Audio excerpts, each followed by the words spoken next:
Panchayati Raj and గ్రామీణాభివృద్ధి శాఖ కొన్ని త్రాగునీటి ప్రాజెక్టులకి 3 త్రాగునీటి ప్రాజెక్టులకి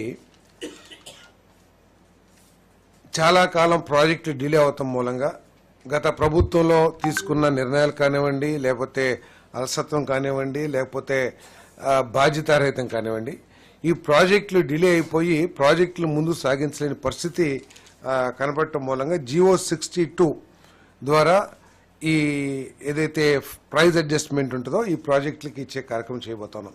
ఇక్కడ ప్రత్యేకంగా ఈ ప్రాజెక్టులు ఏంటంటే శ్రీకాకుళం జిల్లాలో ఉద్దానం ప్రాంతానికి త్రాగునీటి వసతి, అదేవిధంగా వైఎస్ఆర్ జిల్లాలో పులివెందుల నియోజకవర్గానికి మరియు కర్నూలు జిల్లాలో డోన్ నియోజకవర్గానికి, అంటే ఒకటేమో మాజీ ముఖ్యమంత్రి గారిది, ఒకటేమో మాజీ ఫైనాన్స్ మినిస్టర్ గారిది కాన్స్టిట్యున్సీలో దాదాపు 10.5 లక్షల మందికి త్రాగునీటి సమస్య తీర్చడం కోసం ఈ ప్రాజెక్టులు ఉన్నాయి. కాబట్టి గతంలో మనందరం కూడా చూసాం గత ప్రభుత్వం ఏ విధంగా పనిచేసింది, గత ప్రభుత్వ నాయకత్వం యొక్క ఆలోచన ధోరణి ఏమిటి అనేది ఈ రాష్ట్ర ప్రజలందరూ కూడా తెలుసు.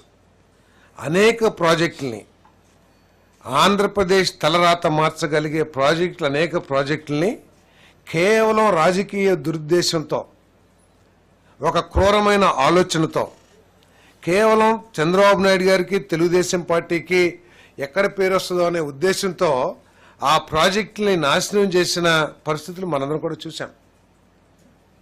హౌసింగ్ది కానివ్వండి, లేకపోతే చింతలపూడి లాంటి ప్రాజెక్ట్ కానివ్వండి, లేదు పోలవరం లాంటి ప్రాజెక్ట్ కానివ్వండి, అనేక ప్రాజెక్టుల్ని కేవలం చంద్రబాబు నాయుడు గారికి, టిడ్కో ప్రాజెక్ట్ కానివ్వండి, మళ్ళీ గౌరవ మంత్రి గారు చెప్తారు దాని గురించి, టిడ్కో ప్రాజెక్టులు కానివ్వండి, వీటన్నిటినీ కేవలం వేరే ఉద్దేశం ఏమీ లేదు, వేరే ఉద్దేశం సాంకేతికత కానీ లేదా ఇంకేది ఎక్కడ లేదు. పోనీ అన్నిటికీ మించి మనం కూర్చున్న అమరావతి కానివ్వండి, కేవలం చంద్రబాబు నాయుడు గారికి తెలుగుదేశం పార్టీకి పేరు వస్తుందనే లక్ష్యంతో, ఆలోచనతో, దురుద్దేశపూరితమైన ఆలోచనతో వీటన్నిటిని కూడా నాశనం చేసిన విషయాలు మనం చూసాం. కానీ ఈ ప్రభుత్వం అటువంటి ప్రభుత్వం కాదు, ప్రజాస్వామ్యయుతంగా ఆలోచించే ప్రభుత్వం. నాయకులు కూడా ఏ విధంగా ఉంటారో ఒకసారి ప్రజలందరూ కూడా ఆలోచన చేయాల్సిన అవసరం ఉంది. గతంలో మీరు కూడా చూసి ఉంటారు, ఏ రాజకీయ శాసనసభ్యుల మీటింగ్ కానీ రాజకీయ మీటింగ్ కానీ జరిగితే గతంలో నా ఫోటో పెట్టుకుని గెలిచారు, నా ముఖం చూసి మీకు ఓటేశారు, నా మూలంగా గెలిచారు, మీరేంటి అనే ఆలోచన దూరంతో మాట్లాడే, అదేవిధంగా తల్లిని కూడా తీసేసే అధ్యక్షురాలుగా నేనే జీవితాంతం లైఫ్ టైం అధ్యక్షుడిగా ఉండాలని ఆలోచించే ఆ ఆలోచన ధోరణి నుంచి మీరు గెలవటానికి కారణం ఏమిటి అని ఒక నేషనల్ మీడియా అడిగితే, కూటమి ప్రభుత్వం గెలుపుకి, పార్టీల గెలుపుకి గత ప్రభుత్వం మీద ఉన్న వ్యతిరేకత, సరైన సమయంలో పవన్ కళ్యాణ్ గారు కానీ భారతీయ జనతా పార్టీ కానీ తీసుకున్న నిర్ణయాలు కానివ్వండి, మా కార్యకర్తల కృషి కానివ్వండి, ఈ కూటమి ఘన విజయానికి కారణం అని చెప్పే ఆలోచన విధానానికి ఎంత మార్పు ఉందో ఈరోజు ఏదైతే కేబినెట్ నిర్ణయం తీసుకుందో దానికి కూడా అంత తేడా ఉందని చెప్పేసి మనం చేస్తాం. గత ప్రభుత్వం విధ్వంసకరమైన ఆలోచనలతో అనేక రాష్ట్రానికి మేలు చేసి అనేక ప్రాజెక్టుల్ని ధ్వంసం చేస్తే ఈ 3 పులివెందుల గత ముఖ్యమంత్రి గారి కాన్స్టిట్యున్సీ దాదాపు 90%, 80%, 60% ప్రోగ్రెస్లో ఉన్న వర్క్స్కి ఈరోజు ప్రైజ్ అడ్జస్ట్మెంట్ ఇచ్చి వాళ్ళకి ఆ పనులు పూర్తి చేయడానికి ఈ ప్రభుత్వం నిర్ణయం తీసుకుందని చెప్పేసి నీటి ప్రాజెక్టులు. ఎందుకంటే అక్కడంతా కూడా డ్రాట్ ఏరియా, కరువులకి ఎక్కువగా గురయ్యే ప్రాంతాలు కాబట్టి కేవలం ప్రజల సమస్యలు దృష్టిలో పెట్టుకుని దీన్ని ఆమోదించడం కూడా జరిగిందని చెప్పేసి మనం చేస్తాం. గృహ నిర్మాణం, PMAY urban, PMAY Grameen, PMAY JANMAN 1.0 ఈ పథకం ద్వారా ఈ రాష్ట్రానికి కేటాయించబడి నిర్మాణం పూర్తి కాని గృహాలన్నింటినీ కూడా కొనసాగించి పూర్తి చేయడానికి కేబినెట్ ఆమోదం పొందడం జరిగిందని చెప్పేసి మనం చేస్తాం. ఈ డిసెంబర్ 2024కి ఈ స్కీమ్ పూర్తి అయ్యే నిబంధనలు ఉన్నా కూడా ప్రత్యేకంగా ముఖ్యమంత్రి గారు కోరిక మేరకు ఈ ఇళ్లను నిర్మించడానికి 26 మార్చి వరకు కూడా కేంద్ర ప్రభుత్వం ప్రత్యేక దృష్టితో అవకాశం కల్పించిందని చెప్పేసి కూడా ఈ సందర్భంగా తెలియజేస్తా ఉన్నా నేను. ఇంకా 6.41 లక్షలు ఇల్లు పూర్తి చేయాల్సిన అవసరం ఉంది. ఆ 6.41 లక్షలు అర్బన్, అదేవిధంగా 1,09,000 గ్రామీణ్ ఈ ఇళ్లను కూడా పూర్తి చేయాలని చెప్పేసి కేబినెట్ నిర్ణయం తీసుకుందని చెప్పేసి మనం చేస్తాము.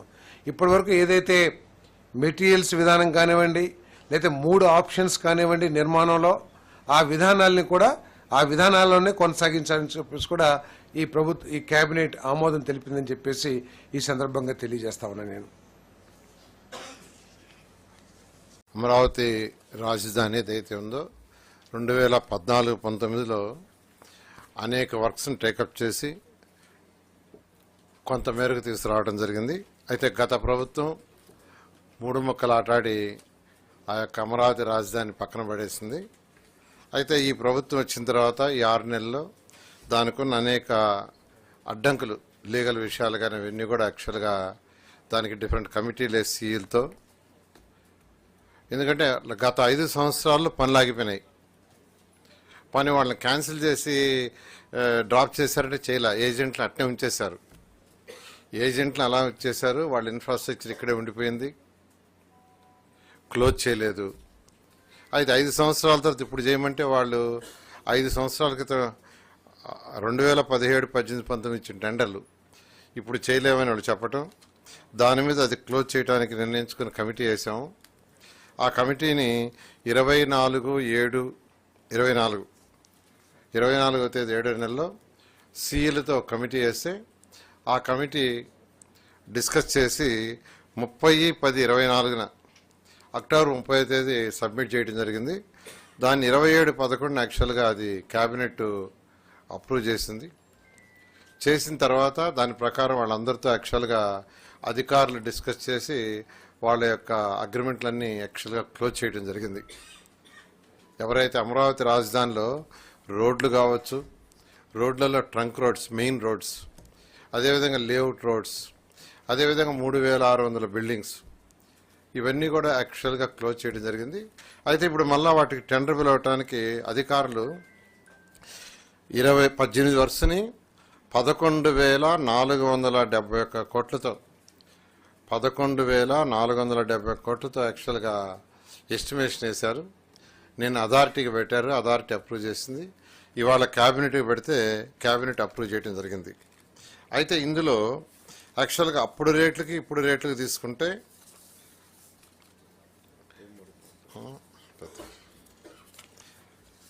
అంటే